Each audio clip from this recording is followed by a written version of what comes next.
Depends really.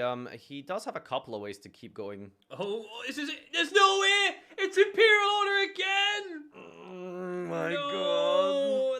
We saw him have it 3 times! That's insane! So not completely rough here. We do have 2 effect monsters on the field. So if... Oh, he was revealing Lashuna. Oh, sorry. Alright, so Imperial Order on the Fusion Destiny is huge, but we do have other ways to... Depends really. He does have a couple of ways to keep... This is the second time that this has happened. Imperial Order is one of those cards that just say, I don't want you to play your spells. And with this recent YCS ending, it was kind of saddening to see that one person just lost because of the flip of this card. I am tired of seeing this card in the format. I play the card too, and I know the power that it has. The one thing I wish Konami would do, they would actually just take it and just ban it. Because we've seen this in back with the remote dual qualifier with the Tri-Brigade deck, the Zodiac Tri-Brigade deck, where they just kept flipping Imperial Order, and just like this from yesterday at the YCS. Imperial Order is one of those cards that's just toxic in the game, that if you don't have the out when it's flipped, you pretty much lose, because if you look at Herman Hansen's hand, he had B-Trooper Descent and Fusion Destiny. You're not doing much with that. Then, if he would have gone into Verte, there was an Effect Veiler waiting for him. So, no matter what happened, he was going to lose because of this one card. Having a card like Imperial Order in the format, I think, is not healthy for the game.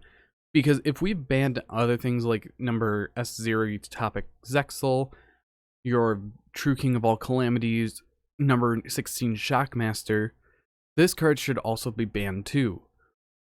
This card has seen so many outrage because of what it does. The errata makes it stronger, even though it was supposed to be weaker. Because back when it was legal, you could just turn it off by not paying the cost. But now you must pay the cost every turn, and I feel like that made it stronger because it just stays on the field forever. And that's the one thing that people are just doing. They're flipping it up, and they're just saying, yeah, sorry, you can't play. If you have the out, you can't do it now. Because most decks nowadays, they don't run Nightmare Phoenix. Or if they do, they probably already used it. Or the third option is that they can't make it, where they have to make something else to actually suffice getting the order off the field. Now, in the finals, you had Herman Hansen facing, I forgot his name, but his opponent had Imperial Order all 3 games. And mind you, it's a one of. It's at 1. But seeing it all 3 games kind of irritates me. Seeing it being activated throughout a tournament, see it constantly just ruining fun for players, and just ruining and flipping the table just because of one interaction that this card has. If we have things that stop a full monster type, we should have a thing that just stops. We shouldn't have something like this. We even have Shockmaster that is banned currently that did what Utopic Zexal did. That does what Imperial Order does and does what Red Reboot does.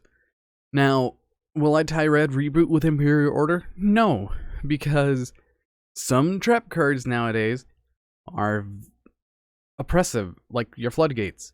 And if you need to get around Floodgates, you have to have things like Lightning Storm, Twin Twister, Cosmic Cyclone.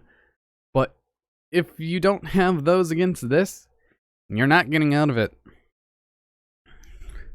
But overall, my point is, Imperial Order should not be legal at all because of the interaction that it has. with the game, and we have so many good spell cards, but it being roadblocked by one single card is kind of frustrating. And even if you deck build for it, you still have a chance of not seeing your outs, which is kind of sad. But I want to hear your guys' opinion on Imperial Order, because mine is get this thing out of the format. It is not healthy at all. But anyways, I've been Bolt Spider. See you guys in the next video, and goodbye.